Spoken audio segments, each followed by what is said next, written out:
Welcome to Municipal Affairs. Every month, we head out on the open road touring different communities, attending press conferences with municipal leaders, walking through their streets of their community, and speaking to those making a true difference at the grassroots level.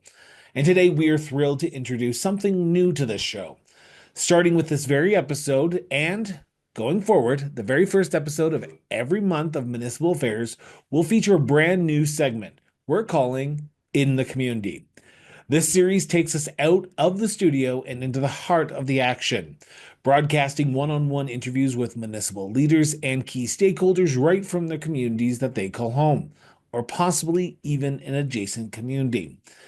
Now, this show is a closer look, a deeper dive, and a chance to see firsthand the challenges, innovations, and passions that define each municipalities here in Canada.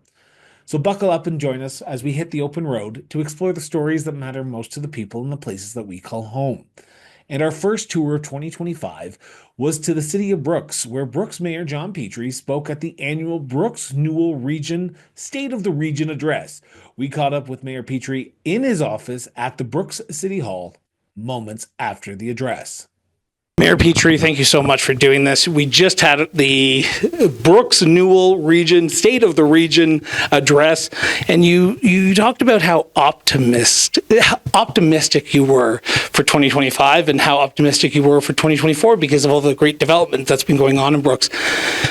Quickly, and if you can, just in an elevator pitch, if you don't mind, what does 2025 outlook look like for Brooks? As I mentioned, we have about 300 units in the queue, and we haven't had that type of development in over 20 years. And with our population growing in Alberta there, it's important. My goal, a lot of times, is to get people into rural Alberta. I've talked to both the Premier and Municipal Affairs Minister McIver saying, if Alberta's population is going to grow by 1 million people in the next 10 years, I want some of those people to come to Southeast Alberta. They don't all have to go into Calgary or Edmonton, into that corridor there. I'd like them to come to rural Alberta. And, and we have the assets for that now, too. We have high-speed internet. I often talk about this area here, too. We got the Trans-Canada Highway, the Trans-Canada Rail Line, Highway 36. So I think that's why we're optimistic. And I think we got good support behind the Reeve. Arnold Dorkson, he talked about that, and the Premier, Danielle Smith. Obviously, this is her riding here, too, Brooks Medicine Hat. I want to talk about her speech, if you don't mind. You heard what she had to say. She had some positive things to say about the region and what's going on, and positive things to talk about when it comes to the energy industry, hydrogen in particular. What makes this part of the province such an attractive place after hearing what the Premier had talked about in her speech? Well, and I think it's been, we do have the land, we do have the resources. They talk about, the energy resources, but another big resource around here is agriculture. And because of the EID in the Eastern Irrigation District, one thing led to another, and that's why we got a big cattle area here. And because we have a lot of cattle and ranchers, that's why we got JBS Foods. And so one leads to another. And I think, as I mentioned too, when I was talking about some of the new Canadians, I'm amazed at the entrepreneurial spirit. They'll come into the community and they'll start doing, they'll open up a restaurant, or, they get into other businesses too, whether it be cleaning or, maybe automotives or things like that too, So there's that entrepreneurial spirit, from them, and which benefits us all. The southeast corner of Alberta, so sometimes, and I'm not saying me, but it is often described as the forgotten corner of Alberta. But after listening to your speech, the Reeve speech, the Premier speech, it doesn't seem that way anymore. Would you agree? No, I agree. You know what, and I'll give the Premier some credit. I think, when she was running in this area here, people had, I don't know about that, whatever. But I think she's brought a lot of publicity to our area, to Brooks Medicine Hat, and I think that's important. So just her being in the constituency has helped quite a bit. So my final question before I let you go here, Mayor Petrie, and that is, you mentioned it jokingly that it is election season this year, 2025. What's your message to Brooks residents this year when they're thinking about putting their name on the ballot, or potentially any Albertan who's listening to this right now saying, I'm thinking about putting their name on the ballot of my community? What's your message to them? Don't be afraid to put your name on the ballot. And I'm going to give a couple examples. I'm on a lot of different committees, and a lot of these committees are with a lot of women, but a lot of women fail to take the next step, because you are confronted quite a bit, from social media or out on the streets. I go to the Bandits game, I go to the grocery store. So you have to be prepared for that. And I've learned how to deal with people. And a lot of times people just want to be listened to too. So that's one thing. Maybe, we only have one woman on our council. We got a good council, whatever, but maybe we could try to get a few more. The other one is with the diversity of the community, to get some of the new Canadians involved. And a lot of them are a little reluctant. They're busy enough, raising a family, having enough money for their kids. But there's people out there on different organizations I see that are very well organizing their committees. They could easily make the next step. Perfect. Thank you, John, so much. Thank you. Later in the month, we found ourselves down in Lethbridge for an episode of Municipal Affairs. While in the community, we caught up with Village of Stirling Mayor Trevor Lewington, who chatted with us about the upcoming year and what it means for the Village of Stirling. Mayor, thank you so much for doing this. We are now in 2025. Crazy. I know. Looking at the Village of Stirling as a whole, how do you think this next year is going to play out for the village? I'm really excited about 2025. The village is in a good place. We've got a new housing growth, we've got some interest in new business activity, and we continue to see strong population growth. So I think all the fundamentals are there. Stirling's in a good place this year. One of the big events that's going to be taking place in 2025 is election 2025.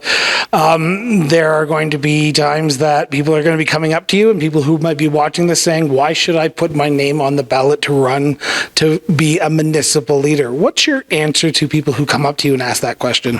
First and foremost, people need to get into local politics for the right reasons. Do they want to make their community better? Do they want to have an impact? If you're running only for ego, or if you're only running because you have one burning issue that you have to get off the table, that's not the right reason. You're going to very quickly find out it's more work than you thought.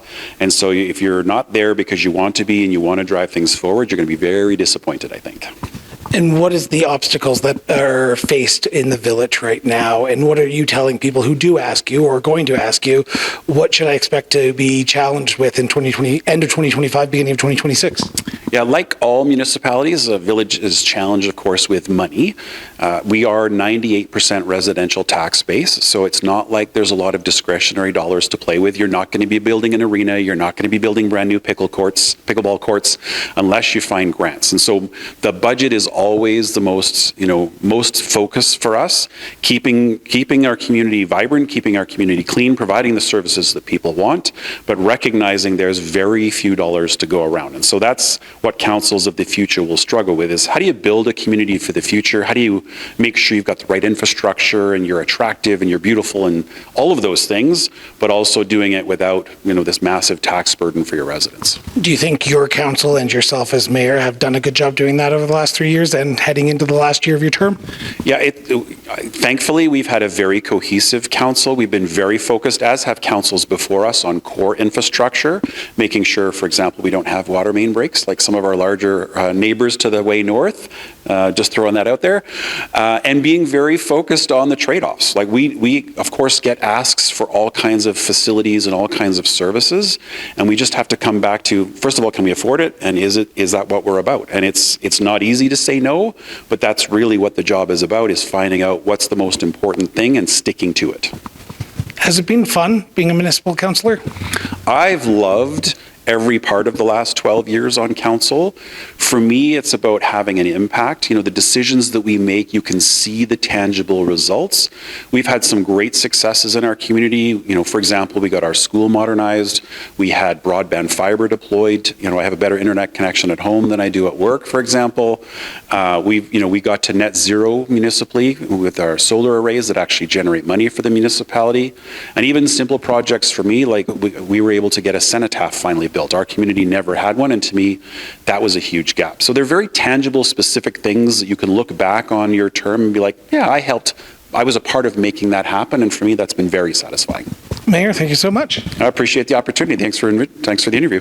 A few days later, we were in Edson, Alberta, on a tour across central West Alberta, We caught up with Mayor Kevin Zahara while in Edson to discuss the year ahead and the upcoming 2025 municipal elections.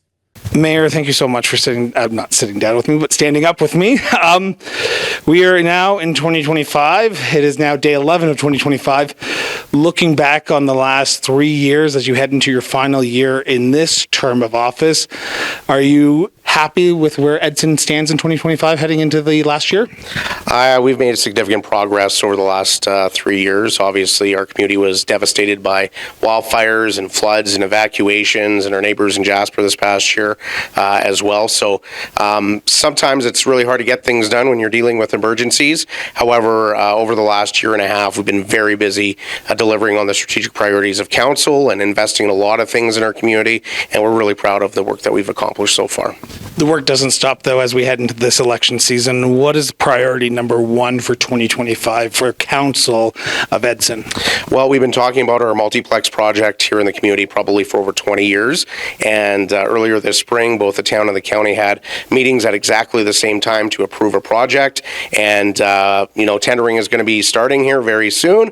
And construction this spring, it's a joint project between the town of Edson and Yellow County. It's our number one priority, investing in our facilities and families in our community. Over $80 million in funding for that, including $20 million from the feds. So that's what we're focused on, and that's what we're really excited about this year.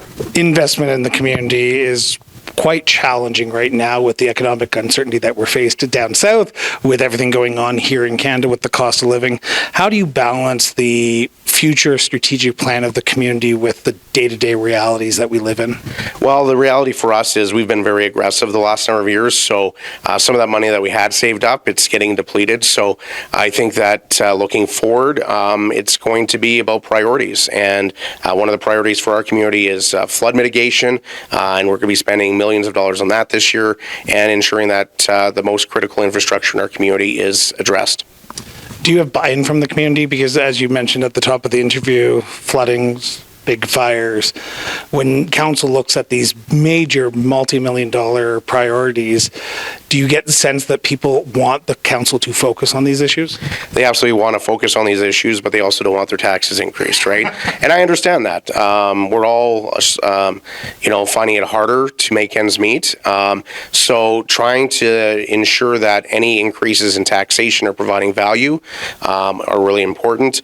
But the reality is, as well as the cost of infrastructure is rising exponentially and aging exponentially. Our community is over 100 years old, and at some point, some very difficult decisions are going to have to be made. I've said in many times, I'll say it again, as I know it might not be a popular opinion, but in the province of Alberta, we have way too many government entities, and we really have to look at ways in which we can streamline things, delivering the best bang for all residents in our province. Well, the last time you and I chatted, you actually said that exact same thing. And now in 2025, we're 2 municipalities less. So maybe you're getting your wish a little bit slower than you want, but it is happening.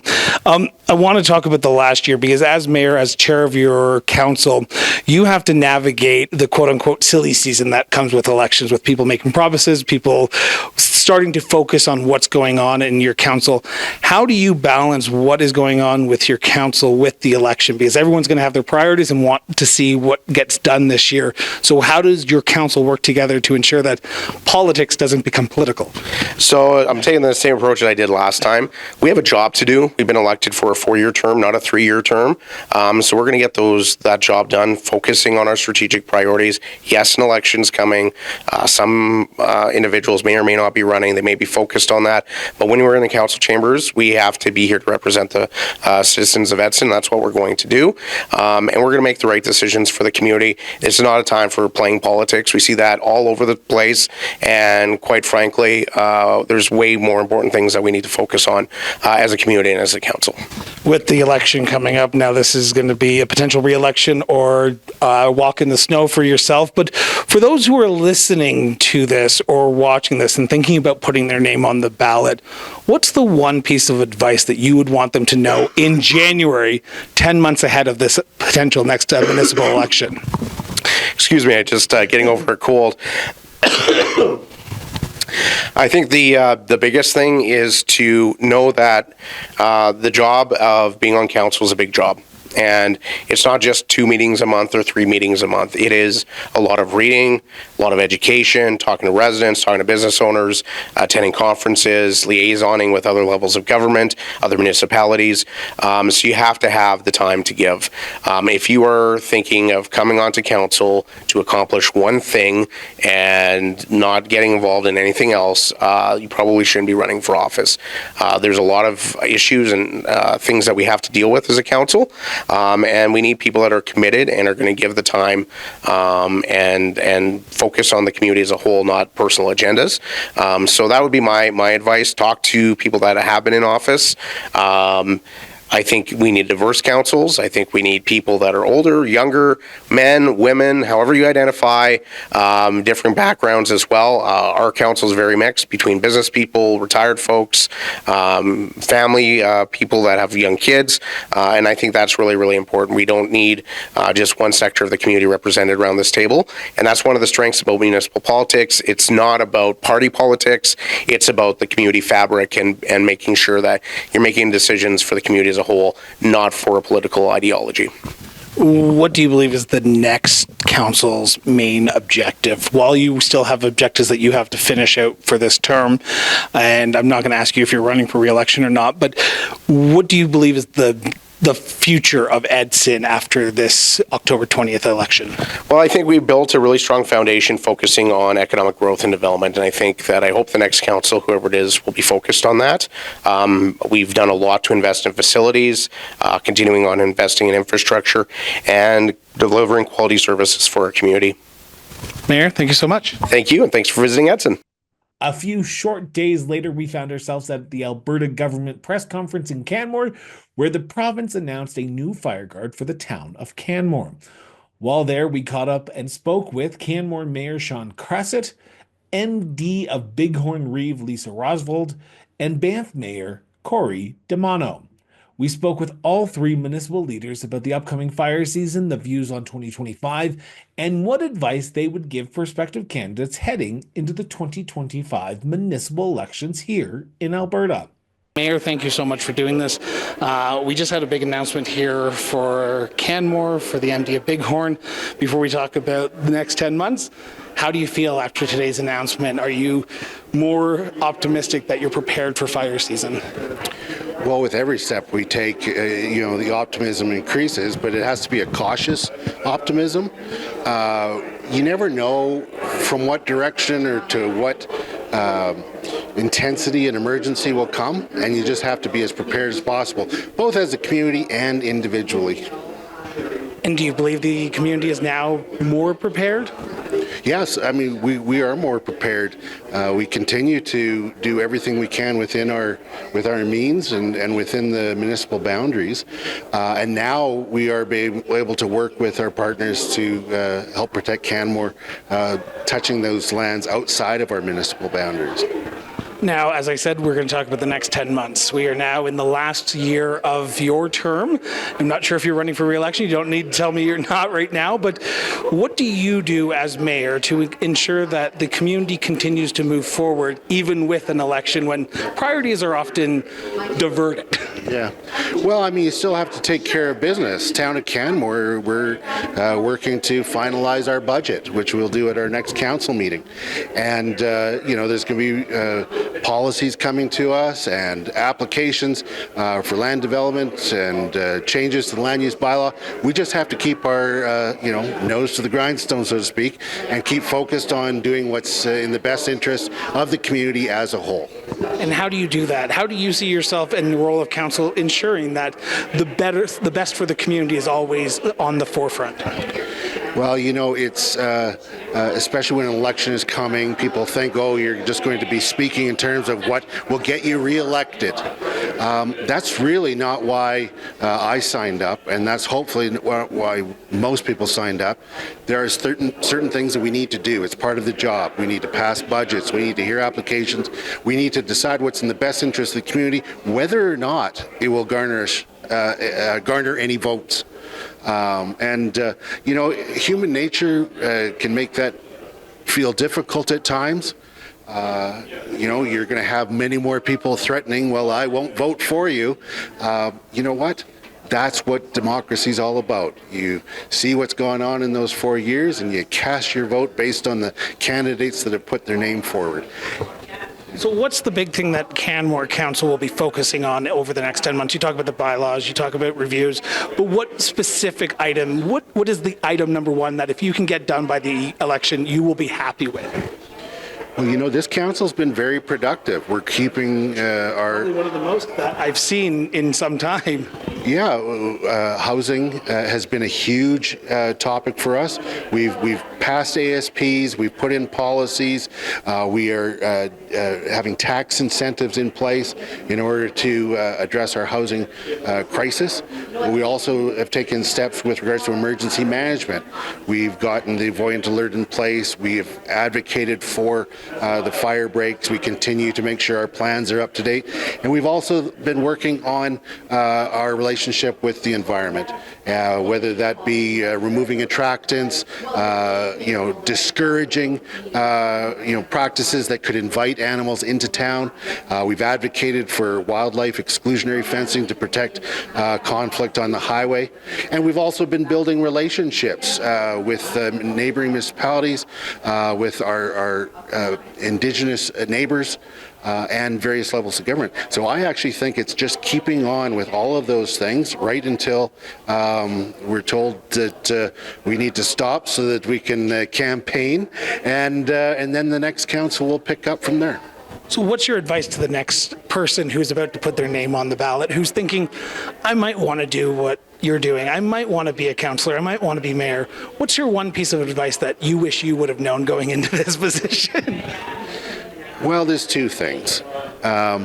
One, make sure you're doing it for the right reasons. This is about serving your community. I'd really discourage a single topic candidate because you're going to have to deal with lots of topics. You can't just show up for the one thing that speaks to the issue that is important to you. You need to show up day in, day out for all the issues. And the other thing is, you got to be prepared that not everybody's going to be happy, and breaking news here. Yeah. So you just have to recognize that you do need to have a little bit of a thick skin, and unfortunately, we do see greater polarization within our society, and the way that people communicate is maybe not as civil as it once was. If you recognize that is part of the reality, now that's not saying that that's good, but you're at least prepared for it, you'll be better able to deal with it when it happens. Mayor, thank you so much for doing this. Oh, my pleasure. Nice to meet you. Reeve, thank you so much for doing this. We are now 2025. We just had a big announcement that will mitigate some fire risks in your community. How does the outlook of 2025 look like for you right now as we head into fire season, head into tourism season, head into election season? It's a lot of seasons all merging all together, but yeah, I think in terms of fire, we're Mayor Krauser said it best. We're as prepared, most prepared as we've ever been, and we are getting more prepared every day. So it's really great to have all these intermunicipal relationships going that are seeing us become more prepared together. And it's one thing to know how you're going to evacuate your hamlet, but how to evacuate the hamlet and then the town next to it and then the national park next to that. It's really important that we're doing that work together. So in terms of election, yeah, it's crazy that we're already there. It's almost 4 years is almost over. But yeah, there's still a lot that we want to get done at the MT of Bighorn, and I really think we're rounding the corner on a few things. We've got a lot of our municipal development plans almost done. We've got an area redevelopment plan that's almost done and an area structure plan that's getting close, but we're really excited to make sure those documents get done, and then we're actually moving on to redoing our land use bylaws. So that's going to be a big drive for us and for me personally to make sure that really gets reviewed, and we are consulting the public holistically and having lots of conversations with the public to make sure that that's getting done and it's getting done well.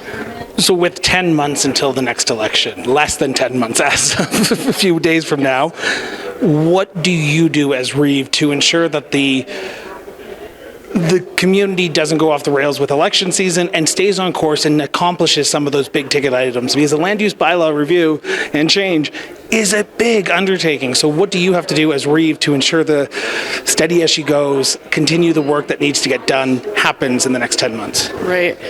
Well, I think we just really need to focus on what we're accomplishing right now and not add too much more to the docket per se, because we want to make sure those projects are done, that we're setting the next council up for success, and that they've got good governing policies that they can fall back on. And of course, we are always in a state of reviewing our policies and procedures and bylaws, but we are putting more of a focus on that this year because we have encountered some outdated policies that we didn't even really know needed to be updated until we start looking at them, and making sure those are updated and not done on a typewriter anymore. That's a good goal. I want to turn to the election now, and you've run in 2 elections. You've put a name on 2 ballots. There are people who might be listening to this or watching this saying, I might want to put my name on the ballot in the MD or in another community. What's your one piece of advice that you would give a prospective candidate heading into the next 10 months? Right. Well, if you're interested, definitely start asking questions. Come to some meetings, watch the meetings. If you're interested anywhere in Alberta, but especially the MT Bighorn, contact me, ask me questions. It's really important for the health of a democracy and a municipality to have lots of people engaged and to have lots of people running in the election. Being from a small municipality, we want to have more than one name on that ballot. We want there to be a ballot. We don't necessarily want there to be acclamations. So I think it's just really important that if you're interested and you ask the questions and you test it out by attending those meetings. And I know personally, as a mom with 2 kids, this has been the best type of job and experience that I've had in my working career. It allows for flexible time management. It's allowed me to still be able to go to the kids' school plays and my son's hockey games, and then make sure that I have the dedicated time to put towards council and that work. And council is as much as you're willing to give it. And I like giving it a lot of my time. And you're able to do that on the road, at the hockey game, and at the community association meeting. So, yeah, show up. Reeve, thank you so much for doing this. Thank you. Mayor, thank you so much for doing this. We are 12 days into 2025. We are a few weeks away from fire season. We saw what happened last year in Jasper. Is Banff prepared for any situation that could arise in 2025 with everything that has gone in the last year? Banff is as prepared as possible. We have taken every action within reason to be ready for the wildfire season in 2025. In the 2025 budget, Council has allocated $1.38 million worth of fire prevention and mitigative work. This includes doing fuel vegetation management around critical infrastructure for the town of Banff to ensure that those very essential infrastructures are protected in the event of a wildfire. We all took a deep sigh of relief when we saw in Jasper that, for example, the wastewater treatment plant was protected and that the reservoirs were protected. And so that is what this work is going to enable us to do. We've also invested in fire equipment upgrades as well as different types of fire smart initiatives for homeowners. We have, in the last decade, also done about $600,000 worth of fire smart work inside the town of Banff boundary.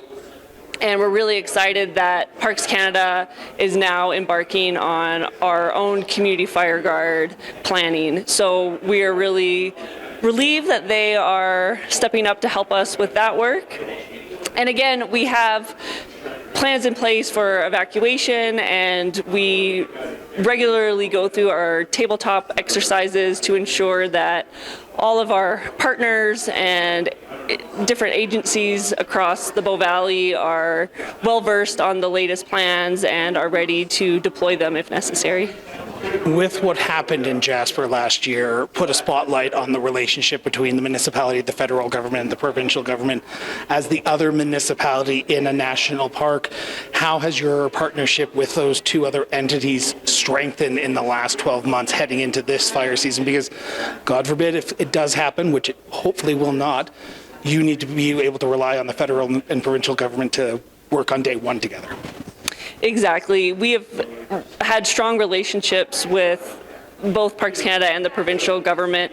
With Parks Canada in particular, whenever we go into fire season, our operations teams are being briefed on a weekly, if not daily basis to ensure that equipment are ready, personnel are ready, and that we are ready to respond as a force together. And we have had conversations with Parks Canada recently to try and ensure that the whole Bow Valley itself is aligned. And, you know, as soon as fire season starts and the smoke rolls in, anxiety is palpable in the town of Banff, and I just want Banff residents to be assured that we have done everything within reason to be ready for this, and I encourage them to prepare themselves individually, whether that's going onto the town of Banff website to learn about the evacuation guide and what they can do to be ready, fire smarting their own homes. We will be embarking on a process this winter, spring around updating our Banff design guidelines and our land use bylaw for future builds as it relates to fire smart materials. And so definitely encourage folks to be a part of that conversation as well. So with it now being 2025, we are less than, by the time this airs, less than 10 months away from the next municipal election. What is your, and I say you as mayor, your priority to ensure that the governance doesn't stop because an election is happening? That's a great question. So the town of Banff operates off a strategic plan that council puts together that also encompasses the year after an election. And so a strategic plan is still in place, and there's a vision there to help carry the municipal organization forward. You know, as well, we just finished our budget process, which includes 3 years of budget. And I always say that your vision's actually really found in your budget, because that's, you're putting your money where your mouth is. And so I feel very confident that there are projects in place and the vision will continue throughout this election year. I know sometimes election years can get a bit wonky and weird and wacky, also wonderful, but I have full confidence that council's vision will continue to be implemented as we go through an election. One of the big things that's going to happen this year for the city of Banff is your tourism is going to boom like you've never probably seen it. With Jasper the way it is, Banff is now going to be the destination for a lot of international and national travelers. Is Banff prepared in 2025 to see an increase of tourism because of what happened in Jasper last year? I always like to say that Banff has a car problem, not a people problem. The term over tourism is very subjective for folks, and for me it always goes back to cars. We have plenty of room for people. We do not have enough space for their cars. And so for us, it's all about trying to move more sustainably into the future. And so our friends in Calgary that like to come and rejuvenate in the mountains, I always urge them to please take any kind of regional transit. There is the On-It Regional Transit, which is supported by the municipalities and Parks Canada, as well as some new private operators, not to mention ones that we have locally, the Pursuit bus, as well as the Banff Airporter. And so I really just encourage folks to come here without a vehicle, but if you do come here with a vehicle, to keep that car parked either in a public parking lot if you're here for a day visit, or at your hotel or your campground, and then get onto Rome Public Transit, which takes you to all of the popular destinations throughout Banff, Canmore, Lake Louise, and to different attractions within the park. Now I want to turn to the election as my final topic. If you haven't, I'm not sure if you've decided, you do not have to say or not, but this would be a re-election for you for mayor. I believe one term on council, if I'm not mistaken. There are people out there who are thinking, maybe I should follow in the mayor's footsteps. Maybe I should put my name on the ballot. What's the one piece of advice you would give the candidate, the current crop of candidates who are thinking about putting their name on the ballot in Banff or in any municipality across Alberta? So this is my third term on council. My first term as mayor, and it's been quite a rewarding experience. It does come with its challenges, but the rewards are so great. Being able to help improve your community is such a joy. And so my biggest piece of advice is to take that passion that you have for your community and put it into understanding the latest issues and trying to understand the vision of what you want for your community and what's currently being worked on. So my advice is always to read up on any current master plans, to attend some council meetings, to understand it's not always glamorous work. Sometimes you're in the weeds on a bylaw for weeks on end. So speaking from experience there, Mayor? Exactly. So I would just encourage folks, that's kind of the more practical side, is to do some homework and to get a sense of what the job is. But then I would also encourage people to, talk to your friends, talk to your circles, talk to your networks, and get a sense of what those issues are, and just try and, have that open mind, be curious, ask questions, and listen. I think that is my probably biggest piece of advice is listen. And to round out our travels in January, we were in Okotoks, Alberta for the Okotoks Mayor Tanya Thorn's annual speech to residents. After the speech, we spoke with Mayor Thorn about the feedback she heard from residents, what she and council plans to do with the information obtained, and what advice she would give prospective candidates heading into the 2025 municipal elections. Mayor, thank you so much for doing this. We just wrapped your annual speech to residents. You took questions from the floor. What did you have to tell the people of Okotoks heading into 2025? That we have a lot of work to do around growth management. That's certainly the theme, and how we're going to manage that financially and still maintain our friendly, charming, unique community identity that we have. Are you optimistic for the year ahead, looking at what the questions that you were posed with what you presented to people? Are you optimistic that Okotoks has a bright future in 2025? I absolutely think so. We have some challenging decisions and challenging work to do, but we've got a great team on our administrative team that are up for that challenge, and the council that is sitting at this table is really very focused on decisions we make now and what that long-term impact is, and setting us up well for the long term. I think that's the challenge as politicians. It's really easy to make the decision that's really here now and immediate. It's really hard to create that vision for a community of we're making this decision because it's going to matter 10 years from now. And that's really what this next year is about, is setting us up for that. And what's priority one then? Because the journey is always one step, and you have to take the first step to start that journey. So in 2025, what is that first step for council? I think, the first thing is getting the finalized details on our water pipeline. That is our biggest infrastructure project from a cost perspective. So we need to have some real definitives on what that is so that we can determine what the next steps are. But there's that, and then the completion of our growth impact analysis study.